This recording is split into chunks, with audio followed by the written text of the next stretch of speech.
권력과 재물 그리고 가족애가 뒤섞인 조선 왕실에 숨겨진 이야기가 있습니다. 순흥 안씨 집안의 평범한 딸로 태어났다가 운명처럼 궁에 들어가 태종의 후궁이 된 여인이 있었죠. 그녀가 바로 오늘 이야기의 주인공 선빈 안씨입니다. 우리가 흔히 알고 있는 조선 왕실의 모습은 화려함과 권위 그리고 예법이 가득한 모습입니다. 하지만 오늘 이야기에서는 그 화려한 겉모습 뒤에 숨겨진 인간적인 욕망과 갈등을 만나보게 될 것입니다.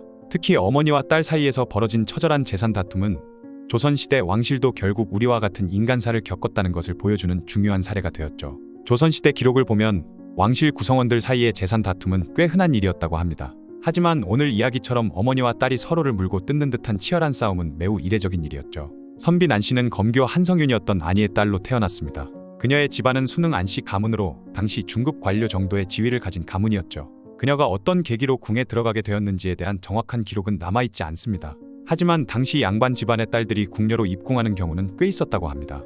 이는 집안의 영광이자 더 높은 신분 상승의 기회가 될 수 있었기 때문이죠. 어린 나이에 궁에 들어간 그녀는 처음에는 평범한 궁녀로 생활했습니다. 수많은 궁녀들 중 한 명이었던 그녀가 태종의 눈에 들어온 것은 아마도 그녀만의 특별한 매력이 있었기 때문일 것입니다. 당시 태종은 이미 장년기에 접어든 나이였지만 그녀를 후궁으로 맞이하는 파격을 보여줍니다. 이는 그녀와 그녀의 가문에게 엄청난 신분 상승의 기회였죠. 그리고 1421년 세종 3년에 그녀는 숙선옹주라는 높은 자기를 받게 됩니다. 이는 매우 특별한 일처럼 보일 수 있으실 텐데 보통 옹주라는 호칭은 조선에서 왕의 딸에게만 주어지는 것이기 때문입니다. 당시에는 아직 경국대전이 반포되기 전이어서 조선 초기에는 후궁에게도 이런 특별한 호칭을 주어질 수 있었죠. 이때 그녀의 아버지도 판한성부사라는 높은 관직을 받게 되는데 이는 딸의 승진이 가문의 영광으로 이어진 전형적인 사례였습니다.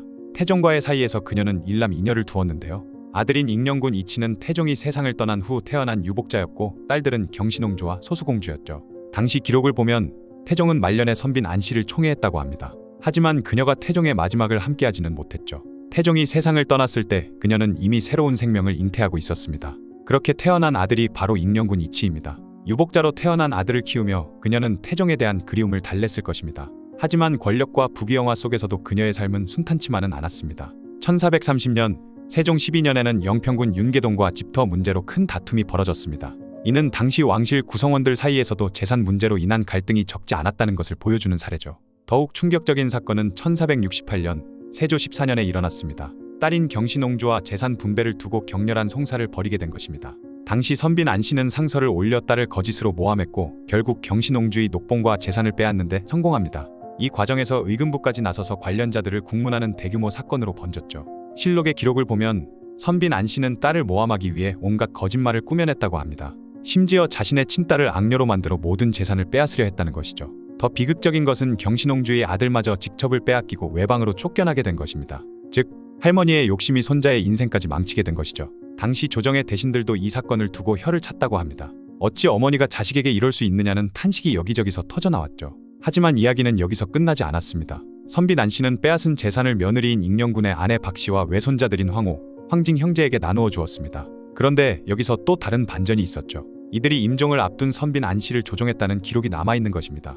특히 며느리 박씨와 외손자들은 의기투합하여 선빈 안씨의 마지막을 좌지우지했다고 합니다. 나중에 황호와 황징 형제는 이를 후회했다고 하지만 이미 벌어진 일은 돌이킬 수 없었죠.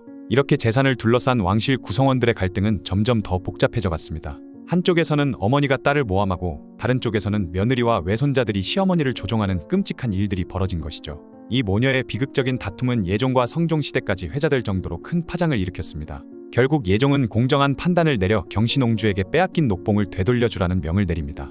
이는 당시 왕실에서도 정의와 공정함을 중요시했다는 것을 보여주는 중요한 사례가 되었죠. 하지만 이미 상처받은 모녀 관계는 회복되지 못했을 것입니다. 그러다가 선빈 안씨는 1468년 음력 6월 17일에 생을 마감했습니다. 그녀의 마지막이 어땠는지는 정확히 알 수 없지만 분명 편치는 않았을 것입니다. 자신의 욕심 때문에 딸과의 관계가 완전히 깨져버린 것을 후회했을까요? 아니면 끝까지 자신의 선택이 옳았다고 믿었을까요? 그로부터 약 400년이 지난 1872년 고종 9년에 그녀는 정일품 선빈이라는 최고의 자기를 추증받게 됩니다.